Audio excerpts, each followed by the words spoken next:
Hey Gabe, this is Dr. Scott with some feedback on your rhetorical analysis draft. Just as a reminder of what I was looking for in this assignment, I'm looking for a thesis statement that's focused. I'm looking for a thesis that has an argument to it. That thesis statement tells me where the argument's going to go.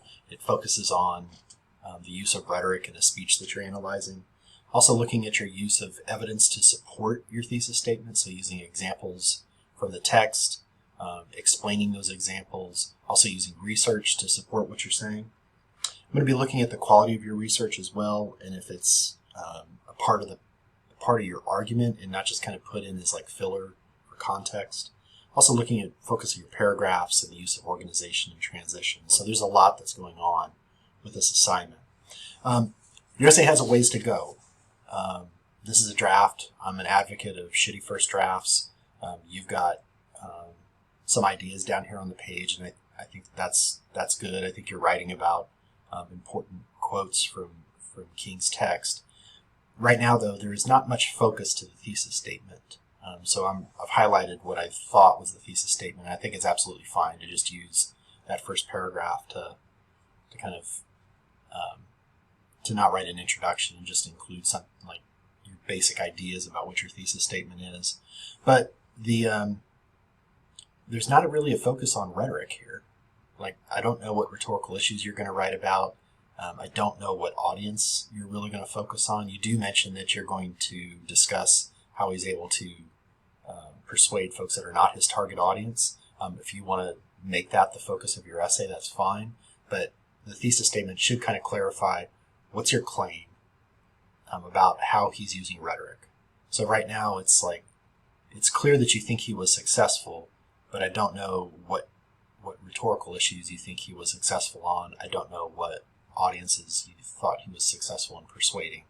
That kind of focus is needed in a revision of the thesis statement.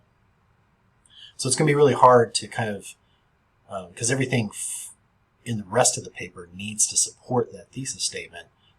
Some of the feedback that I'm going to give you is it might not be relevant to a changed thesis statement. Some of it will. So let's kind of go through and talk about what's happening in some of the body paragraphs. One, in this first body paragraph, I'm not sure what rhetorical issue you're writing about. Later on, I see that there's a paragraph about ethos, and I'll talk about that, but I don't know what it is you're writing about necessarily in this first paragraph. You say that he did not want physical conflict, but again, I'm not sure what's the rhetorical issue that you're writing about here. Maybe it's an issue of credibility. Maybe it's an issue of logic.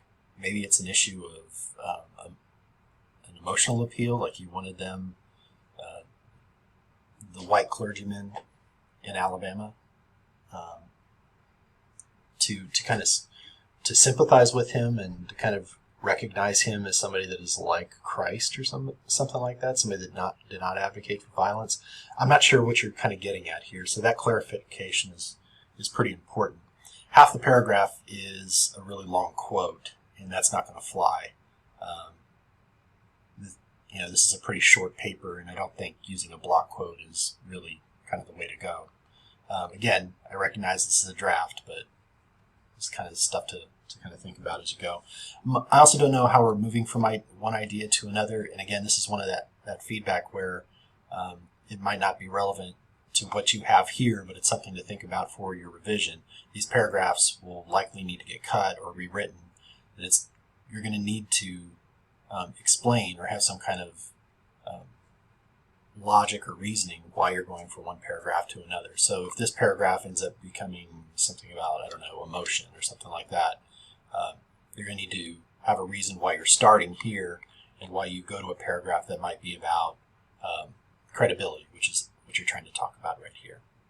In this paragraph, most of it's a quote again, and I don't know where the quote's coming from, and I don't know how it relates to what it is you're trying to say. So, I'll just kind of give you some ideas about credibility and the way that you might kind of approach that in the revision. Credibility is decided by the audience. So the person speaking, they can do anything they want to try to seem credible, but it's ultimately going to be the audience to decide, yeah, this guy I think is credible. So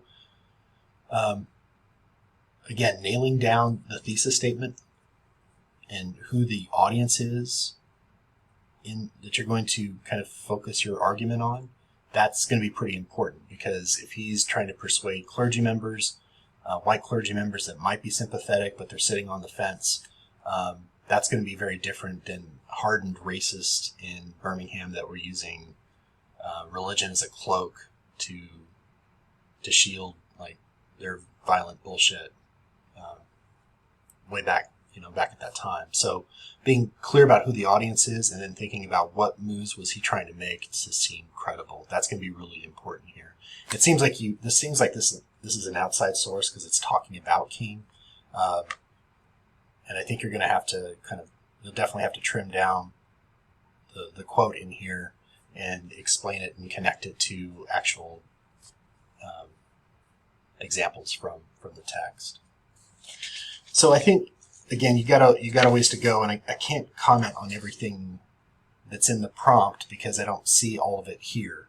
I don't necessarily see a paraphrase yet.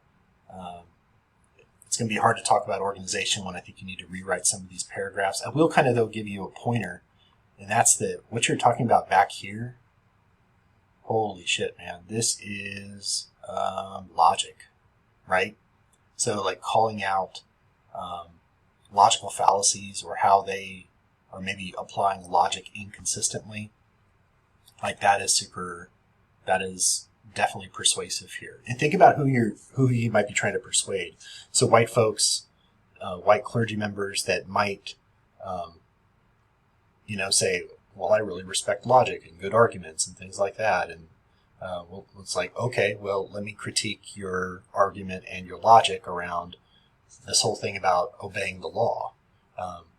There can be shitty laws, and disobeying those shitty laws is not necessarily a bad thing. And let me give you some examples. That's logic, and that could really work. Again, depending upon who you are writing this argument about, which audience are you writing about. So that's my feedback. You got a ways to go. You got some ideas down on the page. I think you're talking about rhetorical issues that could work. I don't see much of King's text in here, except for those block quotes that really won't work. So, kind of that pattern that I talked about earlier this semester. Set up what the paragraph is about. Provide some examples. Discuss those examples. Provide another example. Talk about how the examples are connected. Discuss that example. That is a pattern that really kind of works, as long as you're making sure that everything is connected to that thesis statement. So clarifying your thesis is probably job one. If you're not sure how to do that, or if you have questions about the rest of my feedback, let's find a time to chat. Let's meet on Discord and talk about some of this stuff. But that's going to be it for now. And we'll talk to you soon.